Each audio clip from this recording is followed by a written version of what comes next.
دارالعلوم دیوبند کی web site ہے، دیکھ سکتے ہیں. اس میں کسی نے سوال کیا ہے کہ اہل حدیث کے بارے میں سوال کیا ہے کہ ان سے شادی کر سکتے ہیں کہ نہیں، اور اہل حدیث امام کے پیچھے نماز قبول ہوگی کہ نہیں. تو انہوں نے جو جواب دیا ہے آپ دیکھیں، اس جواب میں اہل شیخ حدیث آپ پر پورا جواب ایک بار پڑھ ہی لیں، بہتر رہے گا. میں جی پڑھ دیتا ہوں، پورا جواب میں پڑھ دیتا ہوں. دیکھیے سوال ہے کہ کیا آپ اہل سنت والجماعت، میرا عقیدہ دیوبندی ہے، اور اہل حدیث کے درمیان بڑے فرق کو بتائیں گے. کیا ہم یعنی دیوبندی اور اہل حدیث کے درمیان فرق کے بارے میں سائل پوچھ رہا ہے. کیا ہم ان سے شادی کر سکتے ہیں، یعنی اہل حدیث سے شادی کر سکتے ہیں؟ کیا اہل حدیث امام کے پیچھے نماز قبول ہوگی؟ یہ سوال ہے. یعنی شادی کر سکتے کہ نہیں، فرق کیا ہے دونوں میں، شادی کر سکتے کہ نہیں، نماز قبول ہوگی کہ نہیں. جواب دیکھیں ان کا. آپ اپنے مسلک اہل سنت والجماعت کے عقائد سے تو واقف ہی ہوں گے. اہل حدیث کے عقائد یہ ہیں کہ وہ اجماع و قیاس کو حجت نہیں مانتے. صحابہ کرام، فقہائے اعظام اور سلف صالحین پر طعن و تشنیع کرتے ہیں. تقلید کو شرک جانتے ہیں. تراویح 8 رکعت کے قائل ہیں، وغیرہ وغیرہ. اگر ان کی لڑکیوں کے عقائد بھی اسی طرح کے ہوں تو ان سے شادی نہ کرنی چاہیے.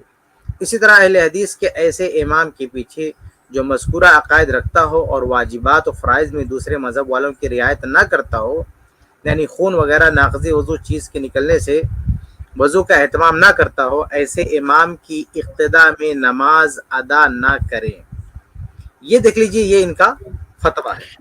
یہ آفیشیل دارالعلوم کی ویب سائٹ کا پہ ہے. ان یہ کی ویب سائٹ پہ دارالعلوم آپ دیکھ سکتے ہیں کہ کتنا جی زہریلا فتویٰ ہے، اور کتنے جو ہے کس طرح سے الزامات دھڑلے سے لگا دیا انہوں نے. بالکل بچکانہ باتیں ہیں. اس طرح کی ایک معروف جماعت کے بارے میں اس طرح کی باتیں کرنا، وہ بھی ایک آفیشیل ویب سائٹ پہ اس طرح کی بات لکھ دینا. پتہ نہیں یہ کون مفتی صاحب ہے جنہوں نے اس طرح کی باتیں لکھ دی ہیں. اب آئیے دیکھتے ہیں اس میں انہوں نے کیا کیا کہا. سب سے پہلے کہا کہ اہل حدیث کے عقائد یہ ہیں کہ وہ اجماع و قیاس کو حجت نہیں مانتے. اجماع اور قیاس کو حجت نہیں مانتے. کوئی حوالہ نہیں دیا انہوں نے کہ کس اہل حدیث عالم نے کہا ہے، کہاں ان کا اسٹیٹمنٹ ہے. دیکھیے اہل حدیث کے بارے میں یہ کہنا کہ اجماع اور قیاس کو حجت نہیں مانتے، یہ بحث جو ہے بہتان ہے، اتہام ترازی ہے. یہ بالکل ایسے ہی نا جیسے کوئی اہل حدیث کے بارے میں کہتے کہ یہ حدیث کو حجت نہیں مانتے، یہ حدیث کو حجت نہیں مانتے. جو اپنے آپ کو اہل حدیث کہتے ہیں نا، ان کے بارے میں یہ کہتے کہ حدیث کو حجت نہیں مانتے، یہ لوگ حدیث پر اعتماد ہی نہیں کرتے ہیں. کتنا بڑا جو ہے الزام تراشی، کتنی بڑی بہتان تراشی ہوگی. یہی معاملہ اجماع اور قیاس کے تعلق سے ہے. اہل حدیث یا جتنے بھی علماء ہیں، اجماع ماننے کا مطلب یہ نہیں ہے کہ کوئی بھی آدمی کھڑا ہو کے اجماع کا دعویٰ کر دے اور ہم اس کو مان لیں. تو جیسے حدیث ہم اپنے آپ کو اہل حدیث کہتے ہیں، لیکن اس کا یہ مطلب نہیں ہے کہ کوئی بھی آدمی حدیث کے نام پر جو چاہے ہمیں دے دے ہم اس کو مان لیں. تو ایسے اجماع ہے، اجماع کے نام پر کوئی بھی آدمی ہمیں کچھ بھی تھما دے ہم اس کو مان لیں گے؟ بالکل نہیں مانیں گے. تو اجماع اگر ثابت شدہ ہے، وہ یقینا اگر وہ ثابت ہے، یعنی اجماع بالکل معلوم شدہ ہے، ثابت شدہ ہے، اس میں کوئی دو رائے نہیں ہے، تب کون اہل حدیث ہے جس نے انکار کیا؟ کوئی ایک مثال بتا دیں یہ صاحب، کوئی ایک مثال بتا دیں کہ اہل حدیث نے کسی مسئلے میں اجماع امت کی مخالفت کی. اس مسئلے میں پہلے اجماع ثابت کریں، اس کے بعد یہ بتائیں کہ اہل حدیث نے اس مسئلے میں اجماع کی مخالفت کی ہے. تو اجماع کہ اہل حدیث جو ہے مخالف نہیں ہے. دیکھیے ایک کتاب ہے، آپ ڈاؤن لوڈ کر کے دیکھ سکتے ہیں. اس میں کتاب کا نام ہے کہ من اصول الفقہ علی منہج اہل الحدیث، کہ اہل حدیث کے منہج پر اصول فقہ. تو اس کتاب میں آپ پڑھیں گے تو اس میں سب سے پہلے دلیل پر بحث کرتے ہوئے یہ بتایا گیا ہے کہ دلیل کیا ہے. تو قرآن و حدیث کے ساتھ ساتھ اس میں صاف لکھا ہوا الاجماع والقیاس، اجماع اور قیاس کا وہاں پہ ذکر ہے. لیکن یہ بات ہمیشہ یاد رکھیں کہ اجماع قیاس کو بطور دلیل ذکر کرنے کا یہ مطلب نہیں ہے، نہ اہل حدیث کے ہاں نہ کسی کے ہاں یہ مطلب ہرگز نہیں ہے کہ اجماع اور قیاس یہ قرآن و حدیث سے ہٹ کر، جیسے قرآن حدیث کا مصدر کیا ہے، اصل قرآن حدیث کہاں سے آیا؟ اللہ تعالیٰ کی طرف سے. قرآن اللہ تعالیٰ نے نازل کیا ہے، اور اللہ کے نبی صلی اللہ علیہ وسلم نے جو کچھ ارشاد فرمایا وہ سب اللہ تعالیٰ کی طرف سے وہی ہے. تو قرآن بھی وہی ہے اور حدیث بھی وہی ہے. اب اگر کوئی سمجھتا ہے کہ اجماع اور قیاس کا ان دونوں سے یعنی قرآن حدیث سے کوئی تعلق نہیں ہے، یعنی کوئی بھی یعنی مسلمان لوگ اپنی مرضی سے جو چاہیں اور جیسا چاہیں جو ہے رائے قائم کر لیں، وہ اجماع ہے، وہ حجت ہے، ایسا بالکل نہیں ہے. اسی طرح سے قیاس کہ کسی بھی کے ذہن میں کوئی بھی بات آ گئی، دماغ میں کچھ بھی آ گیا اور قیاس کرنے بیٹھ جائیں اور کہیں کہ اس کو مان لو، ایسا نہیں ہے. بلکہ اجماع جب ہوگا نا تو اجماع کے ساتھ ساتھ قرآن اور حدیث کے دلائل سامنے ہوں گے، اور قرآن اور حدیث کے دلائل پر یعنی قرآن حدیث کے نص کو سمجھنے پر اجماع ہوگا۔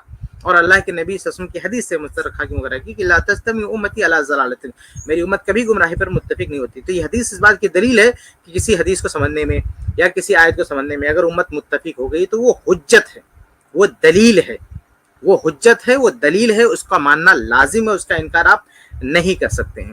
لیکن اجماع کا یہ مطلب نہیں ہوا کہ قرآن حدیث اس کے ساتھ اٹیچ نہیں ہے، یعنی قرآن کی کوئی دلیل ہی نہیں ہے، حدیث کی کوئی دلیل نہیں۔ آپ یہ کہہ سکتے ہیں کہ قرآن میں صریح نص نہیں ہے، حدیث میں کوئی صریح نص نہیں ہے، قرآن اور حدیث میں کوئی صریح نص نہیں ہے۔ اب علماء نے اجتہاد کیا، استدلال کیا، اور اس پر جو ہے اجماع ہو گیا، اس پر اجماع ہو گیا، یہ آپ کہہ سکتے ہیں۔ لیکن یہ نہیں کہہ سکتے آپ کہ قرآن اور حدیث سے کوئی دلیل ہی نہیں ہے، لوگوں نے اپنی طرف سے کچھ بنا لیا اجماع۔ ایسے اجماع کا کوئی ثبوت نہیں ہے کہ جس میں قرآن حدیث سے کسی بھی طرح کی کوئی دلیل نہ ہو۔ جب امت اتفاق کرے گی تو اس کسی بھی مسئلے پہ اتفاق کرتے ہوئے قرآن یا حدیث سے استدلال کریں گے۔ وہ ایسا نہیں کہ اپنے من سے اپنی عقل سے کوئی بات کہہ دیں گے بولیں گے اجماع ہو گیا، نہیں، استدلال کریں گے۔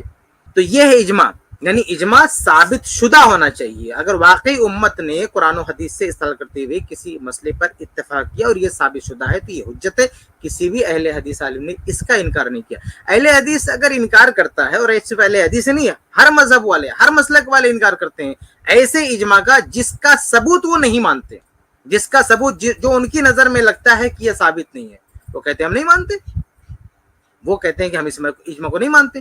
تو اجماع کا دعویٰ تو یہ چاروں مذاہب والے ہیں تو بہت، یعنی کسی بھی مسئلے میں اجماع کا دعویٰ کرتے پھرتے ہیں، یعنی بہت سارے مسائل میں اجماع کا دعویٰ کر لیتے ہیں، حالانکہ اس مسئلے میں اختلاف موجود ہوتا ہے، پھر بھی کہتے ہیں نہیں اجماع ہے، اجماع ہے۔ جیسے ابھی دیکھیے 20 رکعت تراویح کا مسئلہ، کہتے ہیں 20 رکعت تراویح پہ سب کا اجماع ہو گیا۔ کدھر اجماع ہو گیا؟ بیکار کی باتیں ہیں، سب فضول کی باتیں۔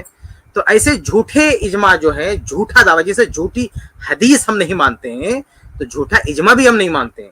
ہاں، جیسے حدیث کو ماننے کے لیے ہم لازم قرار دیتے ہیں کہ حدیث صحیح سند سے ثابت ہو، ایسے اجماع کو ماننے کے لیے یہ ہم لازم قرار دیتے ہیں کہ وہ ثابت شدہ ہو، ایسا نہ ہو کہ من گھڑت دعویٰ ہو۔ تو یہ اجماع کے بارے میں ان کا یہ کہنا کہ اہل حدیث اجماع کو نہیں مانتے، یہ غلط بات ہے۔ اور قیاس کا مسئلہ یہ ہے، قیاس میں تو جو قیاس کے ایک رکن ہے وہ علت ہے، یعنی قرآن و حدیث نے کوئی علت بتائی ہے، اس علت کے لیے دلیل چاہیے قرآن و حدیث سے۔ تو قیاس بھی قرآن و حدیث سے ہٹ کے نہیں ہو سکتا۔ وہ مشہور واقعہ نا کسی شریف میں نے پیش کیا تھا کہ امام مالک کے شاگرد امام شافعی اور امام ابو حنیفہ رحمہ اللہ کے شاگرد امام محمد، ان دونوں میں جو ہے مناظرہ ہو گیا، مباحثہ ہو گیا، اور مباحثے میں یہ ہوا کہ امام مالک رحمہ اللہ نے پوچھا، امام مالک رحمہ اللہ کے شاگرد جو امام شافعی تھے وہ امام مالک رحمہ اللہ کی خوبی بتانا چاہتے تھے، اور امام محمد امام ابو حنیفہ رحمہ اللہ کی خوبی بتانا چاہتے تھے۔ امام شافعی رحمہ اللہ نے پوچھا کہ قرآن کے سب سے زیادہ جانکار کون ہے، امام حنیفہ یا امام مالک؟ تو امام محمد نے کہا کہ امام مالک۔ پھر امام شافعی رحمہ اللہ نے پوچھا کہ اچھا یہ بتائیے کہ حدیث کے زیادہ جانکار کون ہے، ہمارے استاد امام مالک یا آپ کے استاد امام حنیفہ؟ تو امام محمد رحمہ اللہ نے کہا کہ امام مالک رحمہ اللہ۔ پھر امام محمد رحمہ اللہ کو شاید یہ لگا کہ اب یہ قیاس کی بات آئے گی تو اس میں ہم یہ کہیں گے کہ امام حنیفہ رحمہ اللہ اس میں سب سے زیادہ ماہر ہے۔ تو امام شافعی رحمہ اللہ نے کہا کہ اب رہی بات جو قیاس کی، پھر آثار سلف کے بارے میں پوچھا تو اس میں بھی کہا گیا کہ امام مالک جو ہے زیادہ جانکار ہیں۔ پھر جب قیاس کی بات آئی تو امام شافعی رحمہ اللہ نے کہا کہ قیاس کرنے کے لیے ضروری ہے کہ ان چیزوں سے آگاہی ہو، یعنی قرآن و حدیث آثار صحابہ پر واقف ہو، اس کے بغیر قیاس نہیں ہو سکتا۔ تو جو شخص ان نصوص سے واقفیت نہیں رکھتا ہے، اس میں مہارت نہیں رکھتا ہے، وہ قیاس کہاں سے کرے گا؟ وہ تو قیاس کا یہ مطلب نہیں ہے کہ اپنے من سے جو چاہیں آپ کہہ دیں، اپنی عقل میں کوئی بات آئی وہ کہہ دیں اور وہ حجت ہے، بالکل نہیں۔ قیاس کے لیے بھی ضروری ہے کہ اصل قرآن و حدیث سے دلیل ہونے چاہیے، یعنی جس علت کو سامنے رکھتے ہوئے آپ قیاس کریں گے اس علت، وہ علت منصوص ہو قرآن و حدیث سے، وہ ثابت ہو، اس کے بعد ہی آپ قیاس کریں گے۔ تو اس معنی میں جو قیاس ہوتا ہے، یعنی حقیقت میں، یعنی دوسرے الفاظ میں یہ کہہ لیں کہ قیاس میں بھی اصل دلیل قرآن و حدیث ہی کی ہوتی ہے۔ اب قرآن و حدیث سے استدلال کا ایک خاص طریقہ، اس طریقے کا نام، اس پروسیس کا نام قیاس ہے، یعنی قرآن و حدیث سے ایک خاص طریقے سے استدلال کیا جاتا ہے، اس استدلال کا نام قیاس ہے۔ قیاس کا مطلب یہ نہیں ہے کہ کوئی الگ سے بندوں نے اپنی طرف سے، لوگوں نے اپنی طرف سے کوئی دین بنا دیا۔ تو اس طرح سے جو قیاس ہوتا ہے، قیاس کے جو شرائط ہیں جس کو قیاس سے صحیح کہتے ہیں، اس کو تو مانتے ہیں، وہ تو استدلال کا ایک نام ہے، اہل حدیث اس کا انکار کرتے ہیں۔ لیکن اب قیاس کے نام پہ آپ قیاس فاسد لے آئیں، یعنی جو فاسد، قیاس صحیح نہ ہو، قیاس فاسد ہو، یہاں فوارق پائے جاتے ہیں، قیاس کی کوئی گنجائش نہیں ہے، اوٹ پٹانگ کچھ بھی قیاس، شیطانی قیاس آپ لے آئیں تو اس طرح کے قیاس ہم نہیں مانتے، جیسے ضعیف من گھڑت حدیث ہم نہیں مانتے۔ تو خلاصہ یہ ہے کہ اہل حدیث قرآن مانتے ہیں، حدیث مانتے ہیں، اجماع بھی مانتے ہیں، قیاس مانتے ہیں، لیکن قرآن کے نام پہ وہی مانیں گے جو باقاعدہ دو دفتیوں کے بیچ میں موجود ہو۔ کوئی آدمی قرآن کی آیت گڑھ لے، ہم تھوڑی مانیں گے کہ قرآن کے نام سے کوئی آیت گڑھ لے بنا لے اس کو ہم مان لیں۔ ایسے حدیث ہم وہ مانیں گے جو صحیح سند سے ثابت ہو۔ اب کوئی من گھڑت حدیث لا کے پیش کرتے، ضعیف حدیث لا کے پیش کرتے، ہم اس کو تھوڑی مانیں گے۔ ایسے ہی اجماع ہم وہ مانیں گے جو ثابت ہو۔ اب کوئی جھوٹا دعویٰ کرتا پھرے کہ اجماع کا 20 رکعت پہ اجماع ہے تو دعویٰ کرتے پھرے، اسے جو ہے ہم اس کو نہیں مانتے۔ ایسے کوئی دعویٰ کرے کہ 4 اماموں کی تقلید پر اجماع ہو گیا، بیکار کا دعویٰ، خرافاتی دعویٰ، ہم نہیں مانتے اس کو۔ اور اسی طرح سے قیاس کا مسئلہ ہے، اگر قیاس واقعی قرآن و حدیث کے دلائل کی روشنی میں کیا گیا ہے، وہ ایک طرح کا اجتہاد ہے، استدلال ہے، استنباط ہے، ہم اس کو مانتے ہیں، اس کی گنجائش ہے۔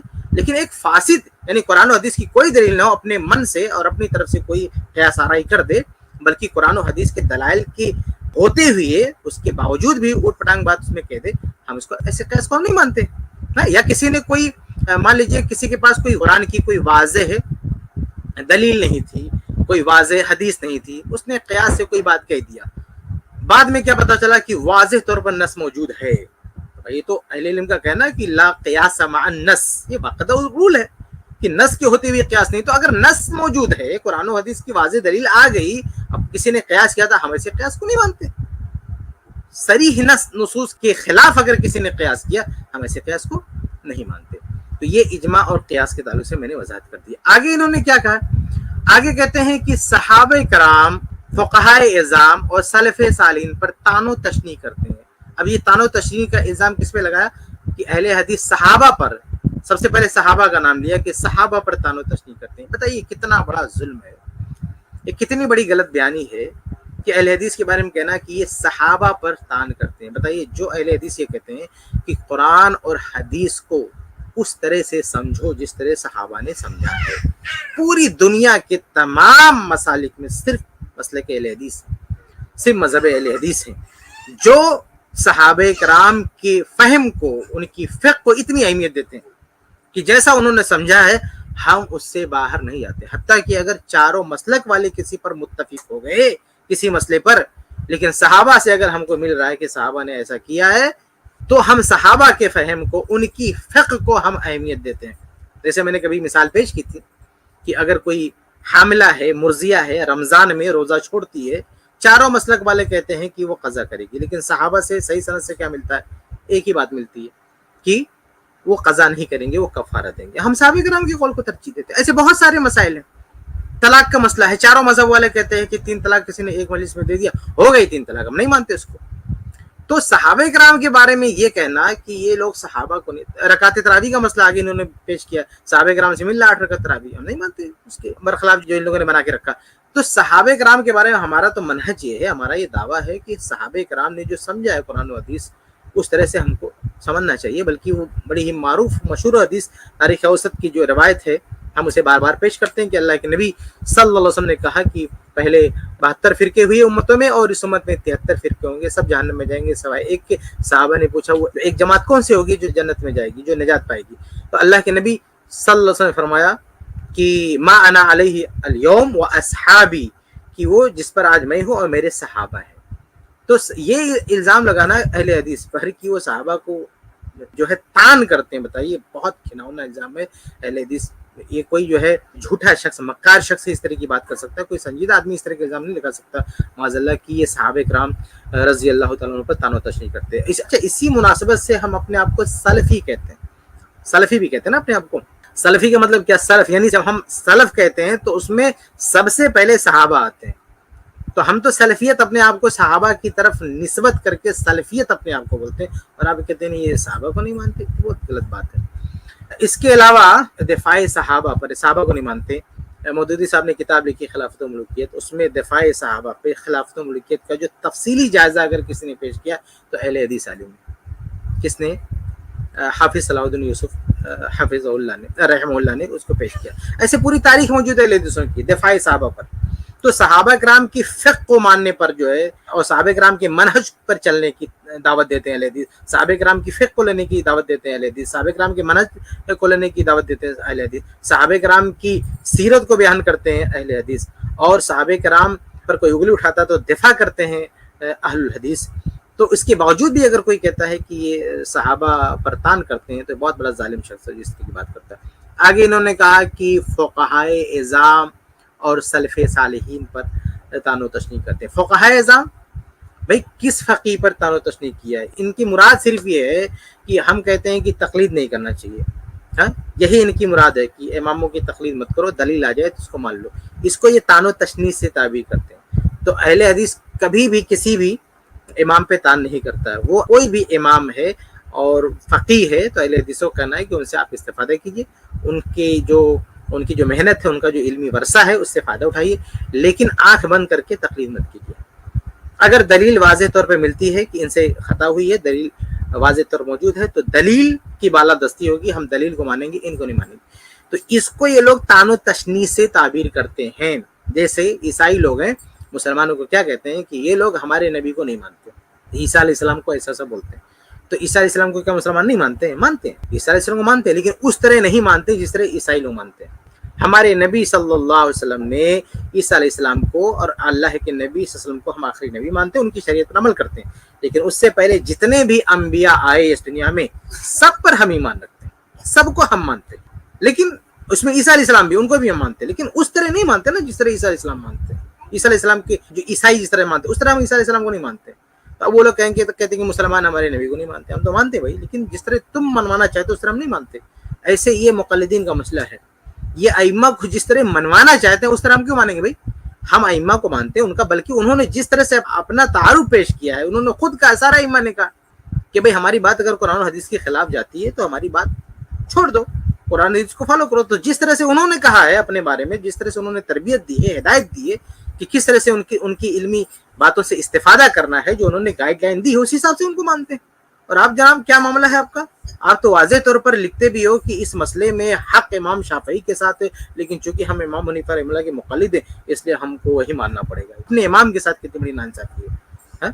تو بہرحال یہ کہنا کہ ائمہ پہ تان و تشنیع کرتے ہیں یہ بہت غلط بات ہے. ہم نے کوئی تان و تشنیع کیا. اچھا یہ صحابہ کرام کی بات کرتے ہیں, اس سے پہلے صحابہ کا ذکر کیا. دیکھیے یہ ان کی تقلید کا مسئلہ یہ ہے کہ تقلید میں اتنے زیادہ آگے جا چکے کہ اگر کسی صحابی کی بات ان کے مسلک کے خلاف جاتی ہے تو یہاں تک کہ ان لوگوں نے لکھ دیا کہ ابو ہریرہ رضی اللہ عنہ غیر فقیہ تھے. یعنی صحابہ کرام کے تعلق سے اس طرح کا بھی اسٹیٹمنٹ کا ملتا ہے, اس طرح کا بیان ملتا ہے کہ وہ غیر فقیہ تھے. یعنی غیر فقیہ بول کے ان کی روایت کو, ان کی بات کو جو ہے کنارے کر دینا. تو یہ کیا ہے؟ یہ تان و تشنیع نہیں ہے. یہ کیا ہے؟ اہل حدیث نے تو کبھی نہیں کہا کسی صحابی کو کہ وہ غیر فقیہ تھے اور یہ کہ ان کی روایت کو یا ان کی رائے کو رد کر دینا, ایسا جو ہے اہل حدیث کا بالکل نہیں پایا. یہ ان کے یہاں پایا جاتا ہے. یہ الٹا ہم کو کہتے ہیں کہ یہ صحابہ کرام پر جو ہے تان و تشنیع کرتے ہیں. تو ائمہ کے بارے میں بھی دیکھیے, ان کے یہاں آپ دیکھیں گے تو ان لوگوں نے ائمہ کے بارے میں کتنی زبان درازی کر رکھی.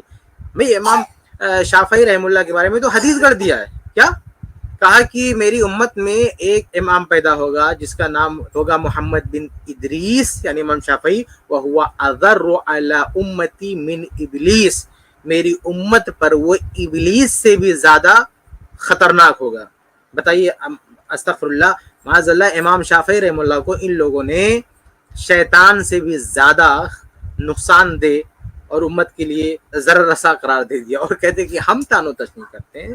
آپ اماموں کو جو ہے شیطان سے بھی بدتر قرار دے رہے ہو اور کہتے ہو کہ ہم جو ہے, بھائی کسی نے جو ہے اصول کرخی میں تو لکھا ہوا نا کہ جو امام ابو حنیفہ رحمہ اللہ کے قول کو رد کرے تو اس پر جو ہے لعنت ہو. تو لعن تان آپ کر رہے ہو, تان و تشنیع آپ کر رہے ہو. جو آپ کے امام حنیفہ رحمہ اللہ کے خلاف کوئی امام ہی بات کر دے, امام شافعی کوئی بات کر دیں, آپ ان پہ لعن تان کرتے ہو, ان کو شیطان سے بدترین قرار دیتے ہو, اور ہمارے بارے میں جو ہے پتہ نہیں کس منہ سے کہتے ہو کہ یہ لوگ جو ہے ائمہ پر تان و تشنیع کرتے ہیں. نہیں, ہم تو سارے ائمہ کی عزت کرتے ہیں. ہم تو 4 نہیں بلکہ 4 کے علاوہ بھی جتنے مجتہدین ائمہ ہیں, جتنے مفسرین ہیں, محدثین ہیں, ہم کہتے ہیں کہ سب کے اجتہادات سے استفادہ کرنا چاہیے اور سب کے دلائل کو سامنے رکھنا چاہیے, اور جو بات قرآن و حدیث سے سب سے قریب تر ہو اسے لینا چاہیے. یہ ائمہ پر تان و تشنیع نہیں. تان و تشنیع کی ضرورت ہم کو کیوں ہے جب ہم نے دلیل قرآن و حدیث کو بنایا ہے؟ آپ منطقی اعتبار سے سوچئے کہ ائمہ پر تان و تشنیع کی ہمیں حاجت کیوں ہے, ہمیں کیوں ضرورت ہے؟ کوئی ضرورت نہیں ہے.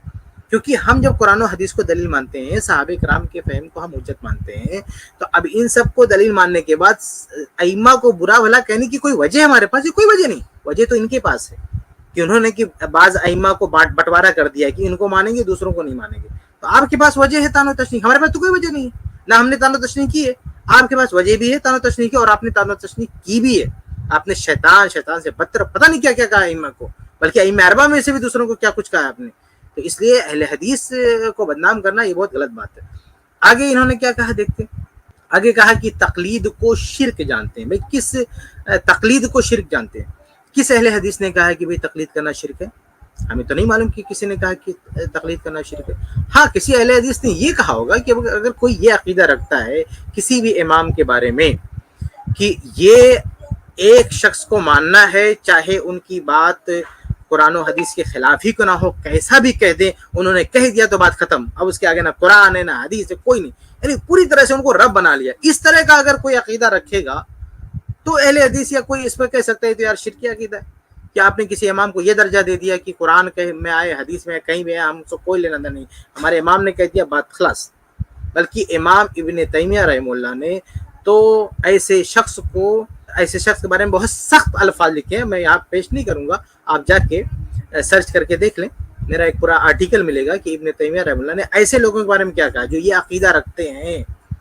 انہوں نے تو شرک سے بھی بدترین, یعنی لفظ شرک سے بھی بدترین, یعنی اس لفظ شرک سے بھی بھاری الفاظ استعمال کیا انہوں نے امام ابن تیمیہ رحمہ اللہ نے, اور اس کی سزا بھی بیان کر دی کہ ایسے بندوں کے ساتھ کیا سلوک کرنا چاہیے جو اس طرح کا عقیدہ رکھیں, اس طرح کا سوچ رکھیں کہ ایک امام نے جو کچھ کہہ دیا ختم, اس کے آگے کچھ نہیں سوچنا ہے.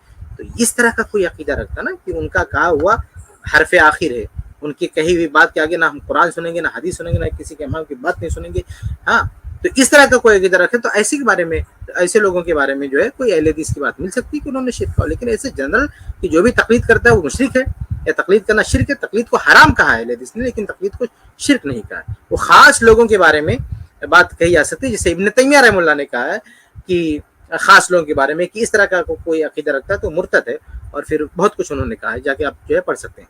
آگے انہوں نے لکھا کہ تراویح 8 رکعت کے قائل ہے. یہ بات صحیح ہے کہ ہم 8 رکعت تراویح کے قائل ہیں, وتر کو ملا لیں تو 11. تو اس میں کیا برائی ہے؟ یہ اس چیز کو پتہ نہیں کیسے آپ نے برائی کے سیاق میں آپ نے پیش کر دیا کہ یہ کوئی برائی ہے, یہ کوئی بری چیز ہے. بھائی 8 رکعت تراویح کے تو صحابہ کرام قائل ہیں, ہم بھی قائل ہیں, یہ تو اچھی خوبی ہے ہماری. اللہ کے نبی صلی اللہ علیہ وسلم 8 رکعت تراویح پڑھتے تھے. اب جس کو اگر اطمینان نہیں ہے وہ آ کے بحث کر لے. تو جب اللہ کے نبی صلی اللہ علیہ وسلم سے صرف 8 رکعت ثابت ہے, بلکہ خود علماء احناف نے بھی کتنا, میری پوری کتاب ہے مسنون رکعات تراویح, میری ویب سائٹ پہ جا کے ڈاؤن لوڈ کر سکتے ہیں, پوری کتاب ہے میری اس موضوع پہ, ہمارے سینٹر سے چھپ بھی چکی ہے.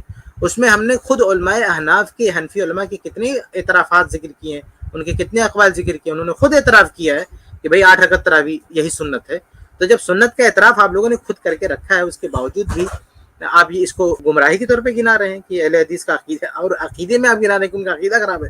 یعنی جو 8 رکعت تراویح کا قائل ہے اس کا عقیدہ خراب ہے. حالانکہ 8 رکعت تراویح کے برخلاف, یعنی 8 رکعت تراویح کو غلط کہنے والا میرے خیال سے کوئی, یعنی جو معتبر ائمہ محدثین ہیں ان میں سے کسی نے نہیں کہا کہ 8 رکعت تراویح پڑھنے والا بد عقیدہ ہے, کوئی برا شخص ہے. مجھے تو کسی بھی عالم کا حوالہ نہیں معلوم جس نے یہ کہا ہو. یہ تو یہ ان کی ویب سائٹ پہ مل رہا ہے کہ 8 رکعت پڑھنے والا جو ہے گمراہ ہے, بد عقیدی ہے. ان کو بد عقیدگی میں حضرت گنا رہے ہیں 8 رکعت تراویح کو. اور یہ تراویح جو 20 رکعت کی, یعنی جس کو یہ اپنا کے رکھے ہیں, جس پہ دعویٰ کرتے ہیں یہ اجماع ہے, آپ حیران رہ جائیں گے کہ 20 رکعت تراویح کا قول اور ائمہ سے تو بہت دور کی بات ہے, الگ چیز ہے. یہ 20 رکعت تراویح سنت ہے, اس پر یہ خود ائمہ اربعہ میں سے کسی ایک کا حوالہ نہیں دے سکتے. نہ امام ابو حنیفہ رحمہ اللہ کا حوالہ دے سکتے, نہ امام شافعی رحمہ اللہ کا حوالہ دے سکتے, نہ امام مالک رحمہ اللہ کا, نہ امام احمد رحمہ اللہ کا. ان چاروں میں سے کسی نے بھی 20 رکعات تراویح کو سنت نہیں کہا. کسی نے, امام حنیفہ رحمہ اللہ سے تو کوئی قول نہیں ہے, کسی بھی معتبر کتاب میں کوئی منقول نہیں ہے, بلکہ ان کے جو شاگرد امام محمد, انہوں نے قیام رمضان موطا امام محمد میں جس طرح سے انہوں نے نقل کر رکھا ہے, اس سے تو یہ ثابت ہوتا ہے کہ امام حنیفہ رحمہ اللہ بھی جو ہے 8 رکعت تراویح کے قائل تھے. امام مالک رحمہ اللہ کے پہلے تو بالکل, امام مالک تو 8 رکعت, ان کی کئی حوالے ان کے ہماری کتاب میں تفصیل دے سکتے ہیں, وہ 8 رکعت ہی کے قائل ہے امام مالک رحمہ اللہ. رہے امام شافعی رحمہ اللہ, تو امام شافعی رحمہ اللہ نے کہا ہے کہ جو وہ پسندیدہ تعداد ہے جس میں رکعتیں کم ہو, قیام لمبا ہو. اب اگر کوئی جو جتنی رکعتیں لمبا کرتا ہے جتنی رکعتیں کم کرے گا امام شافعی اس کو بولتے ہیں. انہوں نے 20 کا عدد نہیں کہا ہے کہ 20 ہی جو ہے بہتر ہے. ہاں 40 کے مقابل میں اگر کوئی سوال کرے گا تو امام شافعی کی 40 کے مقابل میں کہیں گے کہ 20 رکعت 40 سے بہتر ہے. لیکن 20 کے مقابل میں کوئی 8 کہے گا تو امام شافعی رحمہ اللہ کے اصول سے وہ 8 رکعت تراویح 20 رکعت تراویح سے بہتر قرار پائے گی. امام احمد کا قول دیکھے تو انہوں نے تو کوئی فیصلہ نہیں کیا. انہوں نے کہا یہ نفل ہے جتنا چاہے آدمی پڑھ لے. تو چاروں میں سے کوئی بھی قائل نہیں ہے 20 رکعت تراویح کا. اور یہ 20 رکعت تراویح کو سنت تو پتہ نہیں کیا عقیدہ سمجھ کے بیٹھے ہوئے ہیں, اور جو 8 رکعت تراویح پڑھتا ہے اس کو جو غلط کہتے ہیں. بہرحال تفصیل کے لیے آپ ہماری کتاب مستون رکعت تراویح دیکھ سکتے ہیں. آگے کا وغیرہ وغیرہ. آگے انہوں نے لکھا کہ اگر ان کی لڑکیوں کے عقائد بھی اسی طرح کے ہوں تو ان سے شادی نہ کرنا چاہیے. تو بہرحال ایسا کوئی عقیدہ اہل حدیث کا نہیں. ہاں اس میں سے جتنے باتیں انہوں نے کہی ہیں اس میں صرف ایک ہی بات صحیح ہے کہ 8 رکعت تراویح کے قائل ہیں الحمدللہ. باقی ساری باتیں بے بنیاد ہیں. آگے انہوں نے لکھا ہے کہ ایسے امام کے پیچھے جو مذکور عقائد رکھتا ہو واجبات و فرائض میں دوسرے مذہب والوں کی رعایت نہ کرتا ہو. واجبات اور فرائض میں دوسرے مذہب والوں کی رعایت نہ کرتا ہو. دوسرے مذہب والوں سے واجبات و فرائض, دیکھیے اہل حدیث جو ہے واجبات و فرائض میں اللہ کے نبی صلی اللہ علیہ وسلم کی احادیث کی رعایت کریں گے, کسی مذہب کی کوئی رعایت نہیں کریں گے. احادیث سے کیا ثابت ہے, قرآن و حدیث سے کیا ثابت ہے اس کی رعایت کریں گے. اور الحمدللہ اہل حدیث کا جو طریقے نماز ہے, کوئی چاہے حنفی ہو شافعی ہو کوئی بھی شخص ہو, وہ اہل حدیث کے پیچھے اگر نماز پڑھے گا تو یہ نہیں کہہ سکتا کہ ہم کسی چیز سے محروم ہو گئے. لیکن یہ لوگ جو جس طرح سے نماز پڑھتے ہیں, اگر اہل حدیث ان کے پیچھے جا کے نماز پڑھتا ہے تو کئی چیزوں سے محروم ہو جاتا ہے. ان کے ہاتھ دیکھیے بہت سارے لوگ, بہت سارے ائمہ ان کے ہاتھ تعدیل ارکان نہیں کرتے, جو کہ واجب اس کے بغیر نماز نہیں ہوتی ہے. یہ بات اچھی طرح سے یاد رکھ لیں کہ جو شخص تعدیل ارکان نہیں کرے گا, یعنی ٹھیک ٹھاک سے رکوع اور سجدہ اطمینان کے ساتھ کرنا, جو اس طرح نماز نہیں پڑھے گا اس کی نماز نہیں ہوگی, اس کے پیچھے نماز بھی جائز نہیں ہے. تو ان کے ائمہ یہ حنفی ائمہ ایسے بہت نظر آ جاتے ہیں جو تعدیل ارکان نہیں کرتے, جس کی بنیاد پر ان کی نماز جائز نہیں ہوتی. آپ کو ثبوت دیکھنا جا کے یوٹیوب پہ سرچ کر لیجیے ان کی رکعت تراویح, آپ کو کئی ایسے امام مل جائیں گے 20 رکعت پڑھنے والے, جو اتنی اسپیڈ میں, اور شبینہ پڑھنے والے اتنی اسپیڈ میں پڑھتے ہیں, رکوع سجدے کا کچھ پتہ ہی نہیں چلتا. ان کی نماز نہیں ہوتی ہے, ان کے پیچھے والوں کی بھی نماز نہیں ہوتی ہے. تو یہ اہل حدیث کے بارے میں کہتے ہیں کہ واجبات فرائض میں دوسرے مذہب والوں کی رعایت نہیں کرتے. یہ خود کسی کی رعایت نہیں کرتے, یہ کسی کی رعایت نہیں کرتے. الحمدللہ اہل حدیث کی جو نماز ہے اس کے پیچھے کوئی بھی نماز, کوئی مذہب والا نماز پڑھے گا وہ یہ بلیم نہیں کر سکتا کہ ہم جو ہے ہم کو نماز پڑھنے کا موقع نہیں ملا. لیکن یہ لوگ جب نماز پڑھاتے ہیں تو یہ دوسروں کی قطعاً رعایت نہیں کرتے. آگے ہے خون وغیرہ ناقض وضو چیز سے وضو کا اہتمام نہ کرتا ہو, ایسے امام کی اقتداء میں نماز نہ پڑھیں. تو بہرحال اہل حدیث جو ہے قرآن و حدیث کے مطابق ہی اپنی نماز پڑھتے ہیں. ان کی نماز سب سے زیادہ اللہ اس کے رسول کے بتائے ہوئے طریقے کے مطابق ہے. تو یہ اس فتوے میں جو الزامات تھے اہل حدیث پر, اس کے تعلق سے چند باتیں میں نے آپ کے سامنے رکھی ہیں. اللہ تعالی ہم سب کو حق بات کہنے سننے اس کے مطابق عمل کی توفیق دے. آمین. اس کلپ کی فل ویڈیو دیکھنے کے لیے ہمارے چینل پر ضرور آئیں. آئی پلس ٹی وی نے ایک نیا یوٹیوب چینل شروع کیا ہے جس کا نام ہے آئی پلس ٹی وی اختلاف کا حل. اس چینل پر صرف اختلافی مسائل پر ویڈیوز آئے گی, لیکن دلائل کے ساتھ اور بھائی چارگی کے ساتھ. آپ کو میں دعوت دیتا ہوں کہ آپ بھی ہمارے اس چینل کو سبسکرائب کریں, ہماری ویڈیوز کو شیئر کریں اور نوٹیفیکیشن آئیکن کو آل سلیکٹ کریں تاکہ آپ کو ہماری ویڈیوز کا نوٹیفیکیشن مل سکے. جزاک اللہ خیر, والسلام علیکم ورحمۃ اللہ. دیوبند سے ایک فتویٰ شائع ہوا ہے, جو دیوبند کی آفیشیل ویب سائٹ ہے اس پہ یہ فتویٰ ہے کہ اہل حدیث سے نہ تو نکاح کیا جا سکتا ہے اور نہ ہی اہل حدیث کے پیچھے نماز پڑھی جا سکتی ہے. اور اس فتوے کی کیا حقیقت تھی اور اس فتوے کا کیا جواب تھا, آپ سن رہے تھے شیخ کفایت اللہ سنابلی حفظہ اللہ سے اور آئی پلس ٹیم سے. جزاک اللہ خیر. آئی پلس ٹیم کی آپ لوگوں نے اس فتوے کا ایک بہت ہی اچھے انداز میں جواب دیا, جزاک اللہ خیر.